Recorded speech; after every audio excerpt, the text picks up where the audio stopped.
we've decided to listen to your record.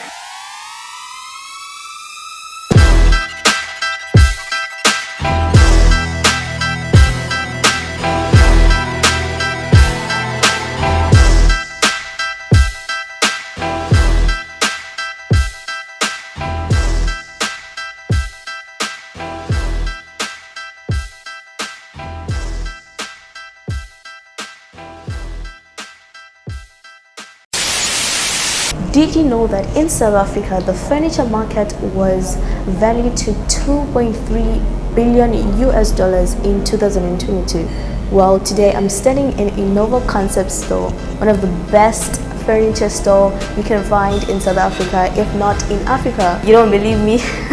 Come and see for yourself.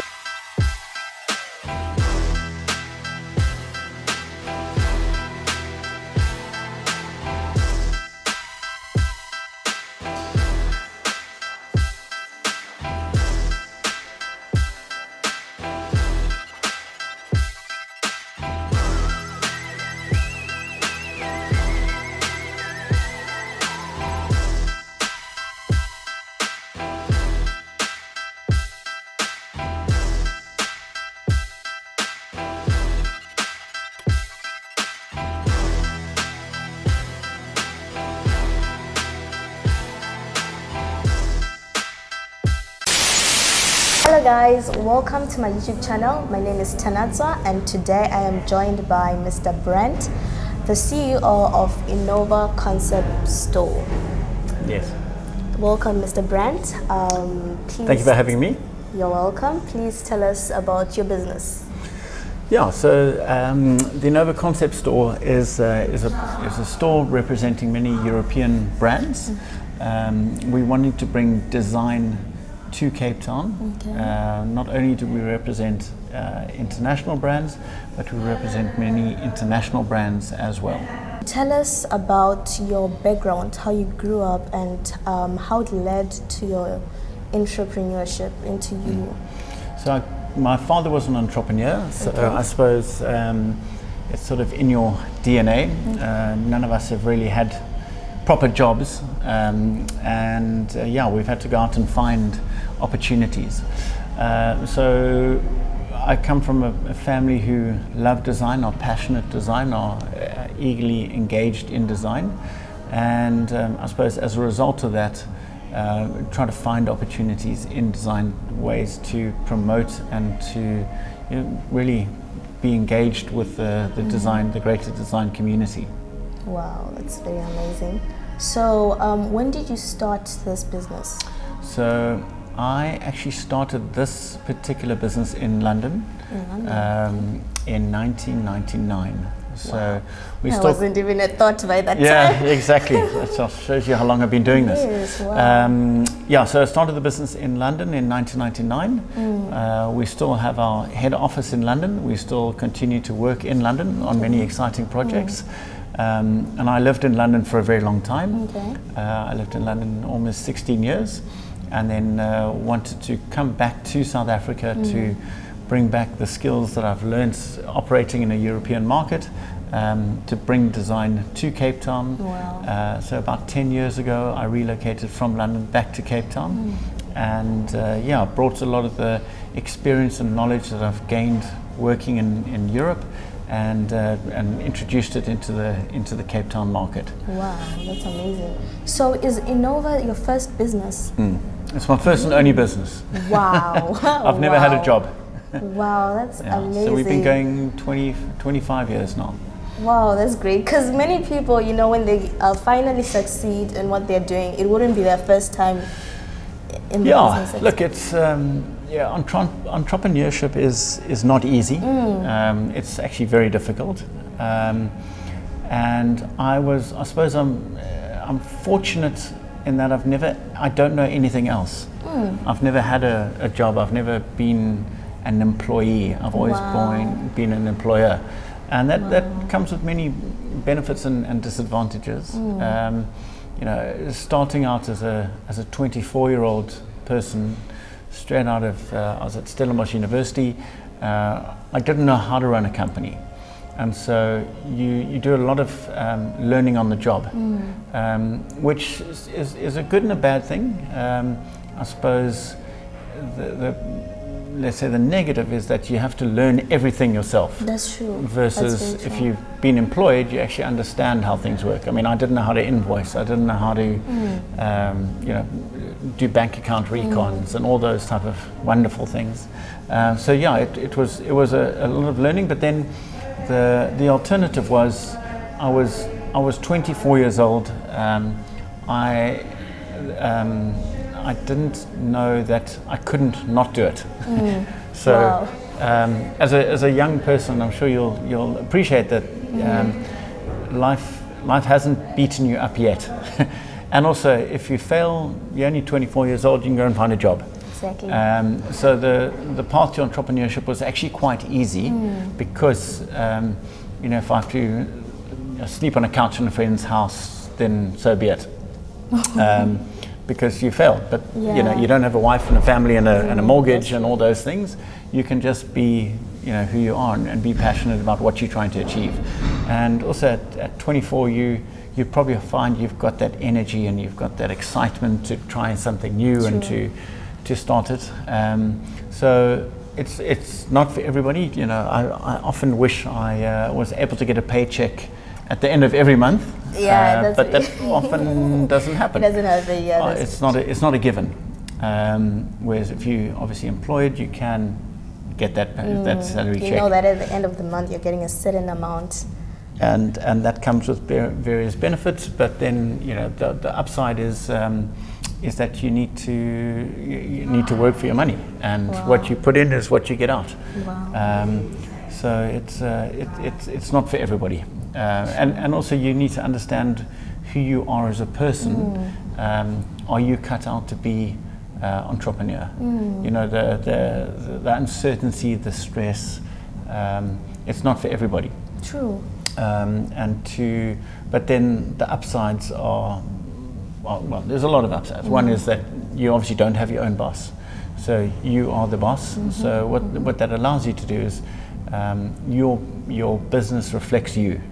It doesn't reflect the other boss. So you are the company is you, and so by being the owner, you do it like you want to do it, and hopefully by doing it the way you do it is the correct way that your customers will appreciate that you're doing it. And look, if you get it wrong, then the customers don't buy and you go out of business. So there's a lot of learning. I think as an entrepreneur, the exciting thing is you're never not learning. That's very true.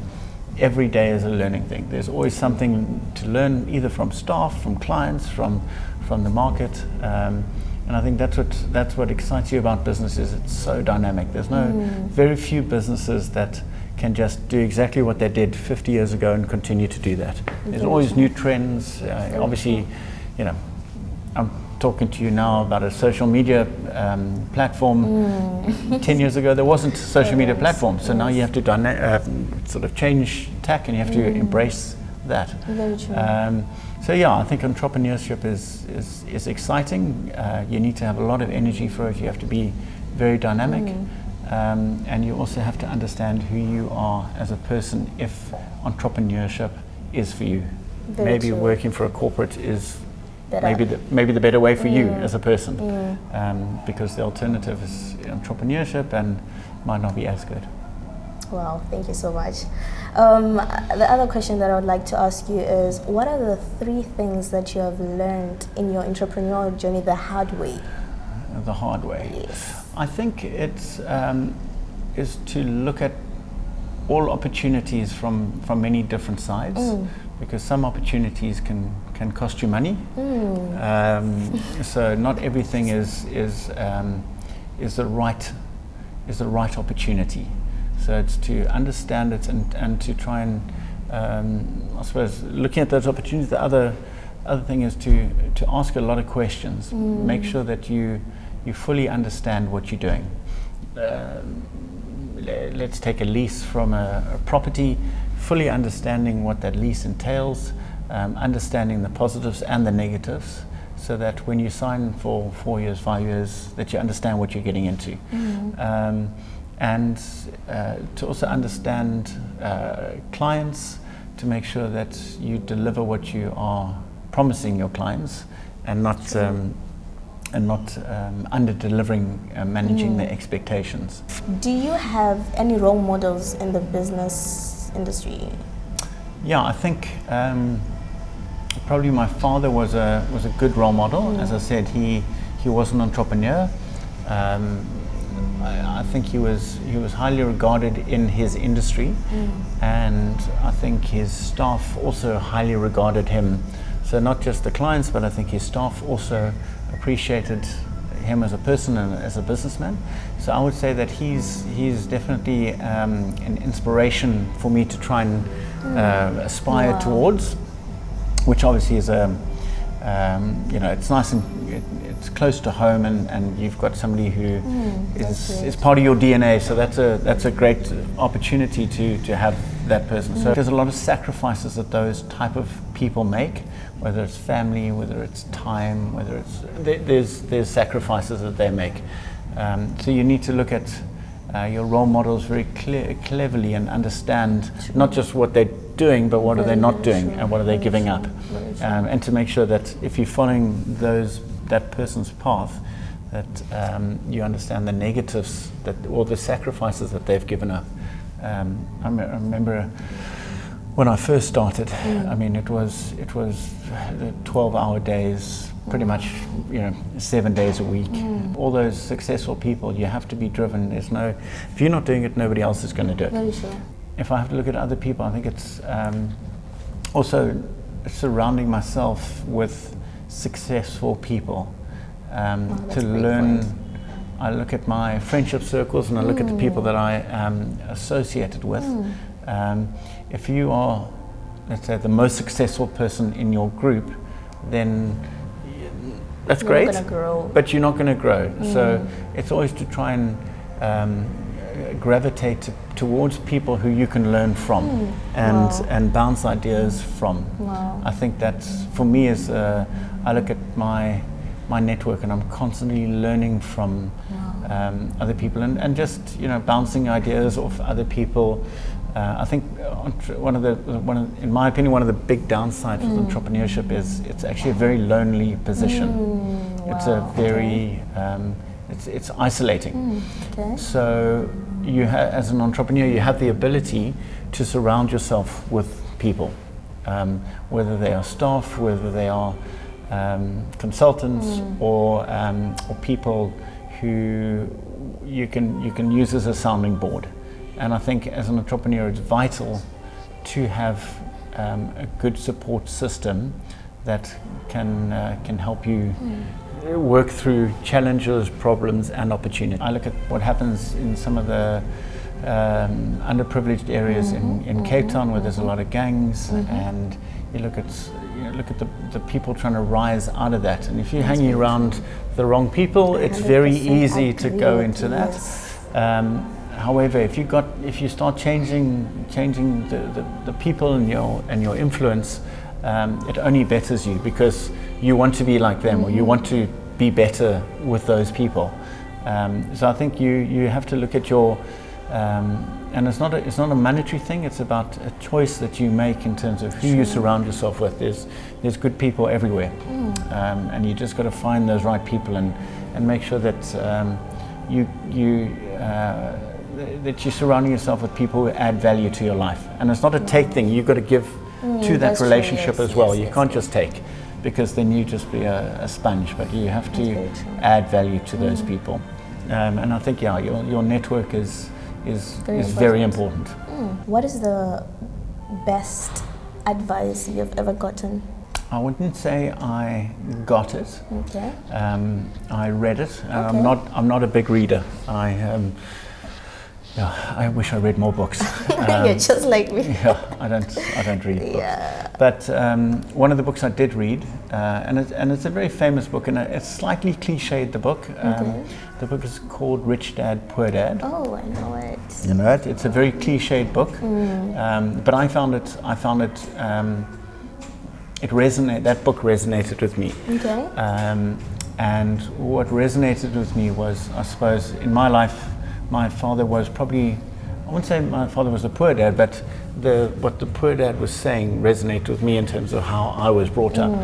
But the best advice that I took out of that particular book was, as an entrepreneur, to pay yourself first. Okay. And it's not a selfish thing. We obviously touched on the fact that you draw your salary or don't draw your salary, but it's very easy to not draw a salary as an entrepreneur. It's easy. It doesn't mean that you can't pay your mortgage or your rent every month. That's not the easy bit. The easy bit is to say, I won't pay myself. What that does over time is it makes your business less successful. Okay. So if you're not paying yourself, you are, if it's your business, you are the most highly qualified person in that business, okay, and it's your business. So you need to pay yourself for that value, okay? And if you're not paying yourself, what that means is that your business isn't successful, okay? Wow. Okay? I get it. Because so if you had to remove yourself from that business, the business would collapse, or you would have to put somebody else into that business which does what you do. And Well, I think that maybe you are doing way better than you used to at the beginning of your business. yeah, Yes, yeah. and so what behaviors or things you have done that contributed to your success? Like when you're comparing your previous or the beginning of your business to Yes. now, what is it that you stopped doing or that you started doing? Yeah. Okay, so there's businesses have different phases. So generally entrepreneurship is one person starting a business or has an idea, and that is, you've got this idea, I want to make chairs, and you make a chair and you can sell a chair. That's amazing, great, you sold a chair. Yes. The money from that chair goes to you, or that's your profit, and that's great. Now you start making 10 chairs, 20 chairs, all of a sudden you're too busy, so now you need to have an employee. Okay. Yes. Now that employee needs a salary. Okay. So now the business is a different business. Now not only are you paying for that person's salary, you're still manufacturing, you're still paying salary, plus you need to pay yourself. So now all of a sudden some of your time that you were just making the chair, now you having to do HR. You're now paying the salaries, you're having to manage this person if they're coming to work late, or they're not coming to work, or they're not doing the job well. So now you're managing that person. So all businesses change, and now you're multiplying that by, now you've got 10 staff, now you've got production, now you've got factories. So there's lots of things that change over time as an entrepreneur. As your business grows, you have to keep an eye on the profitability, because bigger isn't better in terms of, if you're bigger, it doesn't mean you're making more money. Yeah. You might be losing money because you've got a big factory now. So there's lots of things that you need to be doing, and as an entrepreneur, you need to be able to learn to grow in that, and that's a big challenge that entrepreneurs have, because when you start out, I know how to make a chair. Now you're making a chair. Over time, you stopping making the chair. Now you've employed somebody to make that chair. Okay. Now you need to be a HR manager, you need to be a finance manager, you need to be a property manager. So the skill set changes all the time. So I think what you need to do as an entrepreneur is to grow, and to get the right people to grow with you. So to hire the right staff that will be able to grow with you as a company. It's something that I've always struggled to find the right people to get into the right job. It's a big challenge to find the right person for your role, and somebody that will work with you, and somebody that will allow you to be free to do what you're good at. So I think that's something that from when you start to when you got a bigger business, to get the right people that will work alongside you, actually be better than you. If I'm making this chair, I can make the chair. I need to find somebody who can make the chair better than me. Okay. And that will allow me to say, right, you make the chairs, I'm now going to work on finding new clients or whatever it might be. So that's, I think, getting the right people to work alongside you is a crucial element. And I think that's where all those very successful people, they've got good teams backing them up. True. True. So that they can focus on doing what they want to do. You mentioned about, as your business grows, you start kind of dividing tasks and stuff. How do you prioritize your tasks and also manage your time? Time management is fairly easy in terms of what your role is. As a company, we have to be very client focused. So clients take priorities. That's the number one focus of our company, and that's to make sure that our clients are well serviced. Making a to-do list and to try and prioritize the roles that need to be done today, both the ones that need to be done today and the ones that need to be done as soon as possible. They might not be today. And then to just try and get through that as much as possible. I'll go back to entrepreneurship is not a 9-to-5 job. If you want a 9-to-5 job, then you need to go and get employed somewhere. That's just the reality. And if you need to work a 20-hour day, nobody's going to pay you to work a 20-hour day, but you got to work a 20-hour day to get the jobs done. However, if you're working a 20-hour day and the next day it's not so busy and you've done everything, then you might be able to take off early and spend some time with the family, go to the beach, climb the mountain, and I think that's one of the benefits that entrepreneurship allows you to have is your time is your own. What keeps you motivated when you're going through a lot? It's actually a very good question for entrepreneurship, because there's many times you go, why am I doing it? Exactly. Where's that paycheck? Yes. So what keeps you motivated? I think you need to have a goal of that's what I'm trying to get to, and making sure that you are you can see the wood from the trees, and sometimes to go and sit on the beach and just reassess what you're doing. Just to am I doing the right thing? Am I not doing the right thing? Where should I go? How should I do it? Is this what I should be doing? Is this what I'm not doing? What am I doing wrong? Go and have a cup of coffee with somebody who has been through it, or can be a companion. That probably keeps you motivated to engage with other people, to take yourself away, remove yourself from the problem for a little bit, and just reassess it. And you have to have a fight.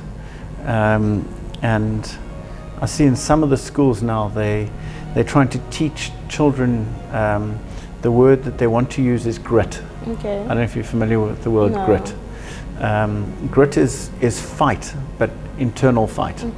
And I know certainly at my kids' school, the word grit is something that they are trying to teach the young people. Is to in sport it's easy. I don't know what sport you watch.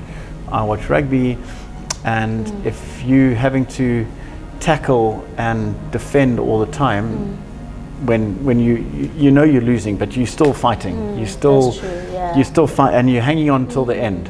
That is grit. When you are when your business fighting, it's that internal fight. It's not an aggressive fight. It's and fight is a strong word. It's a negative word actually. Is fight. But grit is determination. You look at the people running the comrades; they are dead. They can't move, but they're still moving forward, even though they're not going to win the race. But they still why are they still doing it? And that's grit. In business, you've lost that client. Your suppliers have let you down. You got clients shouting at you. What makes you get up the next day and do it again? And that is grit. You have to have that inner desire to be the best and to know that you can try. So there's a lot of, you have to have fight in you. Otherwise the world doesn't owe you any favors. True. The world doesn't need you. Very true. That's the reality. That's very, very true. I tell it to my kids all the time. The world owes you nothing. Wow. They're not going to give you anything. So you either roll over and play dead, or you go, I'm here to make it a success. Wow. And the fight or the grit is what will get you. And it's that inner desire, that inner burning of something that will get you up the next morning and say, right, I know I can do this. They often say that if it was easy, somebody would have done it. And if you think that what you're doing can be good, then keep on going. And don't let anybody tell you you can't do it. And at some stage, if you know that you've done everything you can and you've given it your best, then you go, I've done my best, and it's not going to work. There's many. You look at, I used to watch, I don't watch it now, but Dragon's Den. And there's, you obviously know Dragon's Den. Okay. So there's 5 or 6 people in a panel, and you pitch your business to these 5 or 6 people, and they say if they're going to invest, give you money for your business. Okay. And there's many times where those people have turned down businesses, and those businesses have done very well. So don't let other people tell you that you can't do it. Very, very true. But at some stage, you actually need to say, this isn't going to work. And it's difficult to, well, you need to know when the right time to do that is. However, putting in the time, putting in the effort, learning, being the best that you can be, if you still succeed, then if you still fail after all of that, then you go, fine. But if you're sitting there waiting for clients, you're waiting for the phone to ring or an email to come through where somebody says, please, I want your product, you're probably going to go out of business. So you need to be constantly driving business. You need to be, okay, what can we do? That's not working, right? How do we make it work? And so I think that's what that desire is, the ability to not give up. You have to fight. Wow. Okay, thank you so much. And the last question, what advice would you give to young aspiring entrepreneurs? If you believe in what you're doing, then give it your all. Okay. And don't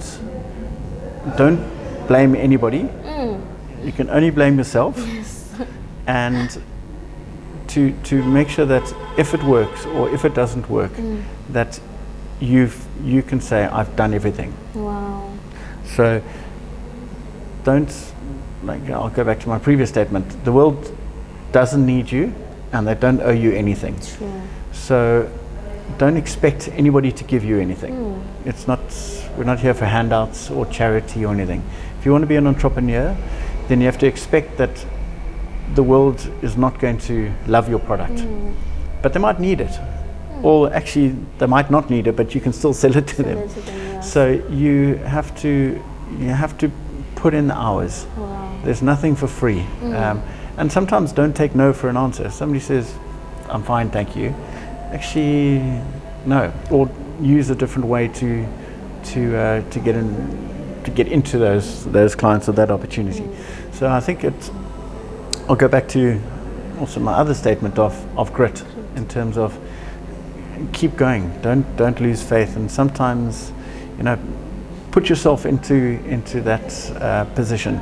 There's an English term, you've got to be in it to win it. Okay. So if you are involved in it and you are put your whole essence of yourself in that, whatever that role is, whatever that business is, then you stand a chance of winning. But if you're sitting back waiting or being reactive, you're not really in it. But if you're in it, you stand a good chance. So, yeah. Wow, thank you so much, Mr. Brett. I have learned a lot. Okay. I know that many are going to learn a lot as well. You really inspired me a lot. Personally, I also, well, I'm attempting to run businesses, but hey, It's not easy. it's not. It's not easy. Oh, thank you so much, Mr. Brand. Thank you. Yeah. Thank you for having me. Yes, thank you. That's the end of this video. Guys, please like and subscribe, and thank you. Stay tuned.